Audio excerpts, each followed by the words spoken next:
The yearning for apartheid and the white Australia policy still exists inside the Liberal Party in Australia today, and in the age of Donald Trump, they are getting less and less coy about expressing it.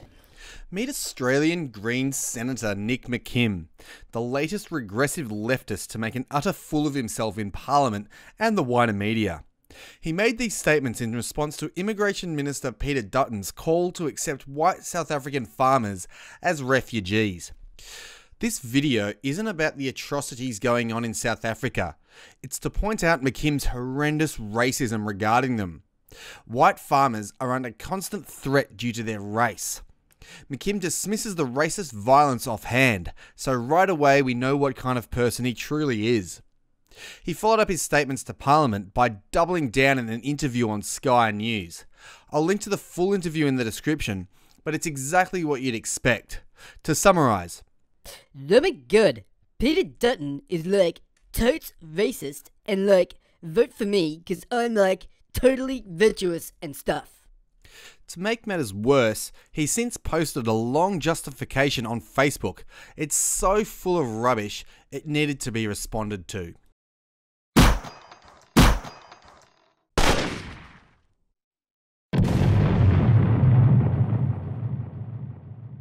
This week, I called Peter Dutton a fascist and a racist. It is not the first time I have done so, and it won't be the last. I understand that some people are uncomfortable with that term, and I want to explain why I used it. We owe it to ourselves to confront difficult truths. So he starts out by defending his childish abuse. No surprises here. The left won't ever apologise unless they are forced to.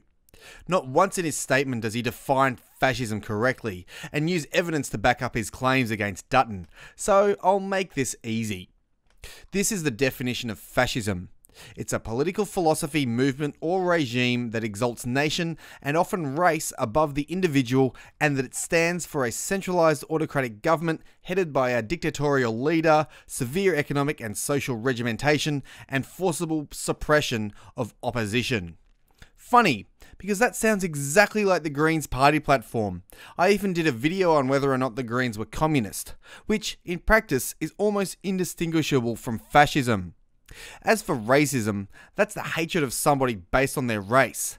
There is absolutely no evidence that Dutton hates anyone due to their race.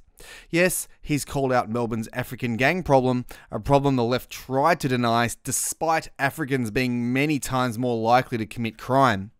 Yes, he's taken a tough stance on illegal immigrants held on Manus Island after they tried to enter the nation without permission.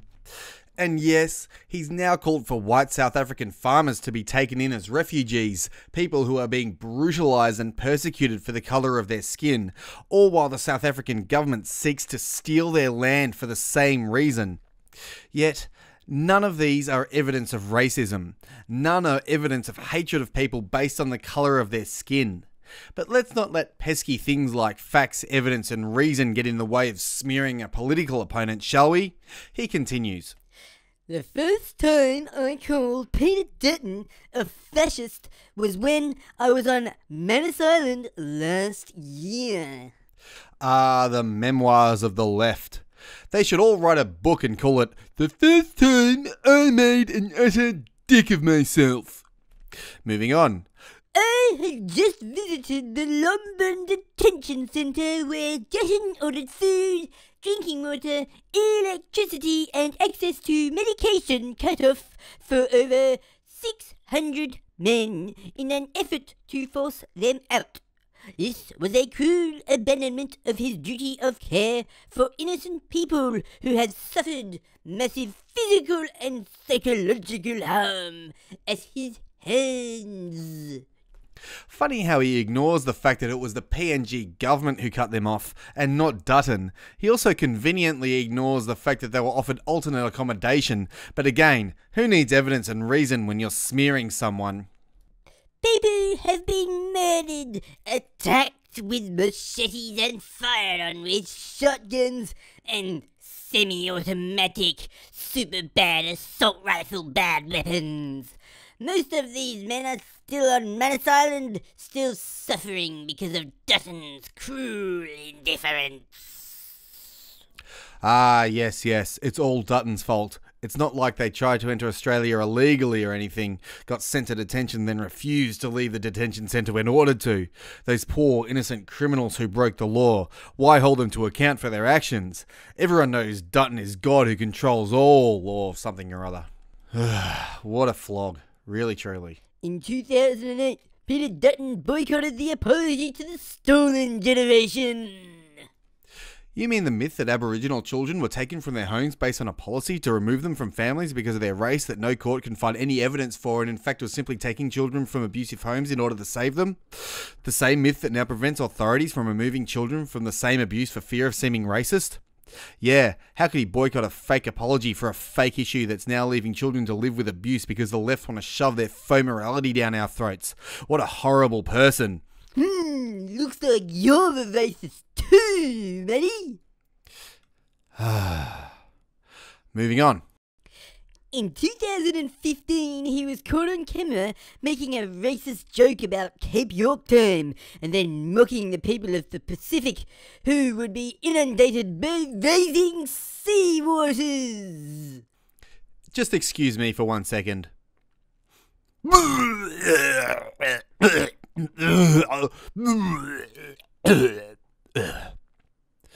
Sorry about that. I actually have this totally real and not fake video of the Greens in a party room meeting. Won't somebody think of the global warming? Yeah, global warming! Think of the global damn warming! Yeah, we need to think of the global warming. It's gonna get us all, the global warming. What we really need to do is push communism as hard as we can. Yeah, I know. Just don't say it out loud, alright? Oh yeah, good point. Global warming's gonna get us all. Save the food. I have no reason to think that wasn't real. Before the 2016 election, Peter Dutton claimed that refugees were illiterate and innumerate and would languish on the dole or steal Australian jobs. Goodness me. Maybe that's because about 20% are illiterate in their own language and most are still on welfare 5 years later. Just maybe? Goodness me, did I mention Nick McKim was a flog? He has cut them off from Social Security and tried to enforce lengthy waiting periods before people can become citizens. What? How could he cut them off from receiving stolen taxpayer money and make them wait a long time before obtaining a citizenship they have absolutely no right to? We should let everyone living here become a citizen whenever they want, whether they share our values or not. Better yet, let's let them all move in with the Greens right away. No, we can't do that. Wait, so you won't take them into your home and just want ordinary citizens to deal with the crime and the cost? That's a little bit hypocritical, isn't it? I knew you were a racist. Shut up, you racist fascist. Righto. Anyway. He wants to introduce university-level English tests before people can become citizens. A hallmark of the White Australia policy. The horror of it all. Wanting people to speak English before becoming citizens? How could he? They should just be able to set up their own country inside Australia. What's Australia anyway? I thought they were refugees. That means they are fleeing persecution from their home countries. Meaning if it was safe, they'd actually move back. Isn't that what a refugee is? Yeah, but if they move back and can't become citizens here, they won't ever vote for the Greens. Ah, yeah, forgot about that. Surprisingly honest of you. He wants all Australian children to recite a citizenship pledge every day at school. Oh no, you mean he wants children to be taught that Australia is a great country? A country people from around the world want to come to? How could he? Make no mistake, the Greens truly hate Australia, and this is clear evidence of that fact. He regularly steps outside the law to deport people and has sought to curb the powers of the judicial bodies holding them to account. This undermining of the rule of law is a hallmark of fascist regimes through human history. You mean undermining the rule of law, like saying anyone who wants to come here simply needs to turn up by boat and claim to be a refugee? The funniest thing about this part is on the day of recording, fellow communist Adam Bant was all over Twitter praising a judge's decision to make breaking the law in the US okay, so long as you're protesting global warming. So the communists clearly don't give a stuff about the rule of law, when it suits their agenda of course. McClown finishes up with a wonderful bit of far-left projection. His values are not Australian values. Yeah, because Australians are totally against the strong border, demanding immigrants speak English, and wanting people to contribute and not suck off the taxpayer teat their whole lives. Which is why McClown is so desperate to import foreigners who are far more likely to vote for the left, while calling Dutton a racist fascist for daring to suggest we help persecuted white people. It's all because he has Australian values, and totally not because he's actually a power-hungry wannabe dictator whose only argument is to call people childish names. Excuse me, he also wants to save the world from carbon dioxide.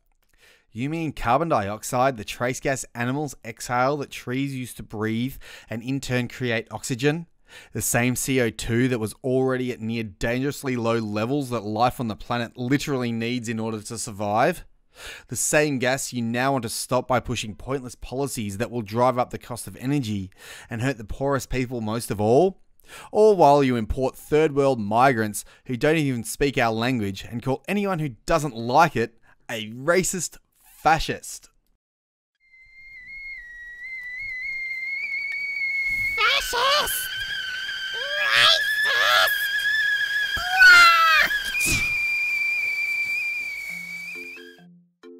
Hi everyone, thank you so much again for watching my video. If you liked it, don't forget to click the bell. That way you'll get notified every time I go live and every time I do upload a new vid.